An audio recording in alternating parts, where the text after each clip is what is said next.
विवादित बयान को लेकर जिस तरीके से अरब देश भारत को घेरने की कोशिश कर रहे हैं, एक बयान को मुद्दा बनाकर भारत को घेर रहे हैं। अब इसको लेकर आपको एक बड़ी खबर बता दें। दरअसल पीएम मोदी ने ऐसे देशों को बड़ा झटका दे दिया है जहां से कच्चा तेल भारत में आता था। जी हां, इस वक्त की बड़ी खबर आपको बता दें कि जिस तरीके से अब वो लोग सवाल उठा रहे थे कि अरब देशों से अगर कच्चा तेल भारत में नहीं आएगा तो भारत तो भूखों मर जाएगा, भारत बर्बाद हो जाएगा, उन लोगों के लिए बड़ी खबर है। दरअसल 41,000 करोड़ का बड़ा झटका ऐसे देशों को पीएम मोदी ने दिया है। इस वक्त अरब देश एक बयान को मुद्दा बनाकर भारत को घेरने की कोशिश कर रहे हैं। अब ऐसे में भारत में बैठे बहुत सारे लोग हैं जो अरब देशों पर निर्भरता को लेकर मजाक बना रहे हैं। पीएम मोदी ने इसके बाद ये ठान लिया है कि वो झुकने वाले नहीं हैं, ना ही किसी विवाद में पड़ने वाले हैं। विकास और देश हित में ही वो काम करने वाले हैं। भले ही पूरे देश में विवाद चल रहा हो, हिंदू मुस्लिम चल रहा हो, लेकिन पीएम मोदी लगातार भारत को आत्मनिर्भर बनाने में लगे हुए हैं। जी हाँ, बड़ी खबर आपको बता दें कि किस तरीके से भारत ने उन देशों को उनकी औकात बता दी है जिनको ऐसा लगता है कि उनके बिना भारत आगे नहीं बढ़ सकता और अगर उसने कच्चा तेल बंद कर दिया तो भारत बर्बाद हो जाएगा। भारत लगातार आत्मनिर्भर बन रहा है और इससे किसानों को कैसे फायदा होगा ये भी हम आपको बताएंगे। दरअसल हम आपको वो बात बताने जा रहे हैं जो आपको कोई नहीं बता रहा कि किस तरीके से अब गन्ने के रस से कारें चलेंगी, दौड़ेंगी। जी हाँ, ये बड़ी खबर है और कच्चा तेल जो बाकी देशों से, अरब देशों से आता था, अब उस पर निर्भरता भारत की जो है वो कम होने जा रही है। आपने कुछ दिनों से देखा है कि भारत में हिंदू मुस्लिम का विवाद चल रहा है और इस पर मोदी सरकार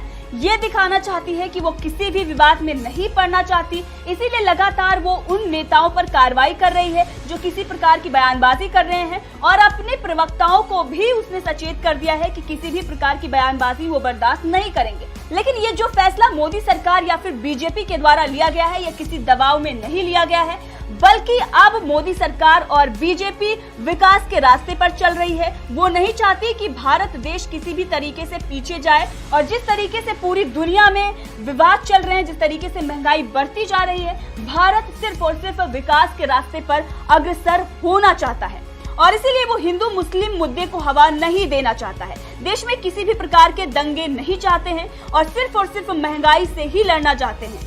अगर उन्होंने कोई फैसला लिया देश के हित में, किसी के दबाव में नहीं। जी हाँ, लेकिन उसके बाद भी जो लोग खुश हो रहे थे और ये कह रहे थे कि भारत बर्बाद हो जाएगा, भारत तो पूरी तरीके से अरब देशों पर निर्भर है, भारत के पास कच्चा तेल कहां से आएगा, उनके लिए बुरी खबर है। उन्हें बड़ा झटका लगा है। पीएम मोदी ने ही इस मामले को लेकर एक बड़ा बयान दिया है और उन्होंने बताया है कि भारत ने कच्चे तेल पर निर्भरता कम की है और 41,000 करोड़ का झटका उन देशों को दिया है जहां से कच्चा तेल भारत में आता है।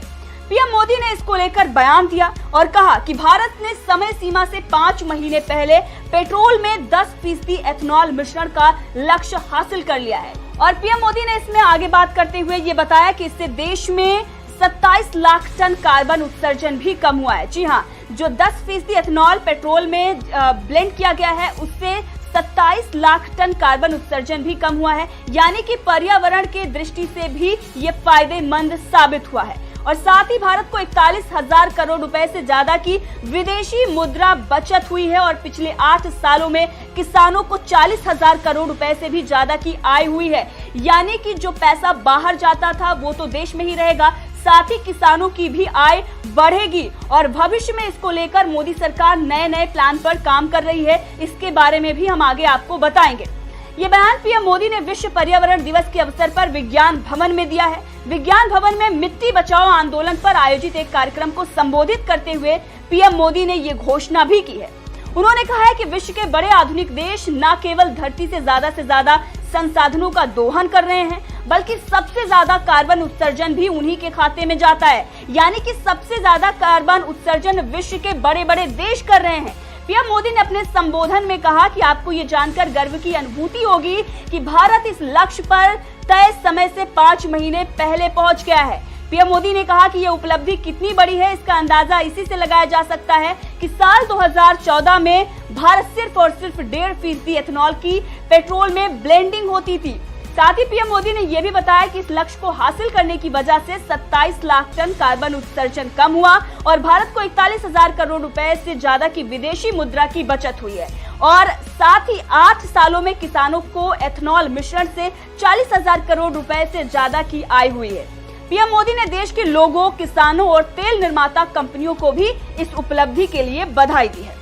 अब आपको यहाँ पर हम बता रहे हैं कि एथेनॉल का मिश्रण करके कैसे कच्चे तेल पर निर्भरता कम की जा सकती है और आने वाले दिनों में अरब देशों पर निर्भरता खत्म हो सकती है। यानी कि साफ शब्दों में अगर कहा जाए तो उन्हें उनकी औकात दिखाने के लिए कैसे एथेनॉल को पेट्रोल में ब्लेंड करके इस्तेमाल किया जा सकता है।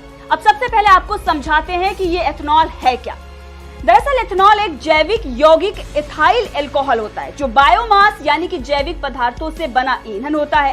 इसका अल्कोहलिक यानी शराब जैसे पेय पदार्थों में उपयोग होता है। इसकी सबसे बड़ी खासियत यही होती है कि इसका ऑक्टेन नंबर गैसोलीन यानी कि परंपरागत पेट्रोल से भी ज्यादा होता है। इससे ये पेट्रोल से भी ज्यादा कारगर माना जाता है। अब बात करते हैं कि पेट्रोल के साथ इसका मिश्रण कैसे होता है। वैसे तो एथेनॉल को पूरी तरह से वाहनों के ईंधन के लिए उपयोग में लाया जा सकता है, लेकिन इसके लिए वाहनों के इंजन आदि में कुछ बदलाव करने होंगे। लेकिन फिलहाल वर्तमान पेट्रोल में भी इससे मिलाने से इसका कारगर तरह से उपयोग हो सकता है। इसीलिए देश में कई जगह इसका उपयोग भी शुरू हो गया है। वाहन पर इसका क्या असर पड़ता है, अब इस पर बात करेंगे। बताया ये जाता है कि पेट्रोल में एथेनॉल मिलाने से वर्तमान वाहन में कोई भी प्रभाव नहीं पड़ता, क्योंकि एथेनॉल में ऑक्सीजन मिली होती है। इससे ईंधन के पूरी तरह से जलने में मदद मिलती है और इससे उत्सर्जन भी कम होता है और ये पर्यावरण के लिए बहुत बेहतर ईंधन बन जाता है। लेकिन इसकी कारगरता में कुछ बदलाव आ जाते हैं। अब बात करते हैं कि पेट्रोल में कितना एथेनॉल मिला है या फिर मिला सकते हैं। फिलहाल देश में कई जगह एथेनॉल 5 से 10% की मात्रा में पेट्रोल में मिलाया जा रहा है। इसकी शुरुआत 1 या 2% से हुई थी, लेकिन अब इसे 10% के लक्ष्य की ओर ले जाया जा रहा है। एथेनॉल की कीमत करीब 61 रुपए प्रति लीटर होती है। इसके वर्तमान में महंगे पेट्रोल में मिलाने से कीमत कम हो सकती है।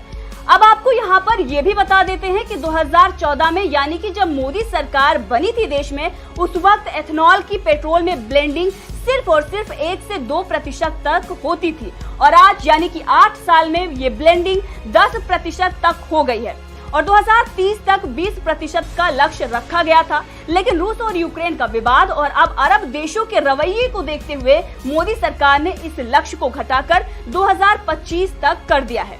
अब सवाल आपके मन में ये उठेगा कि आखिर ये इतना वक्त क्यों?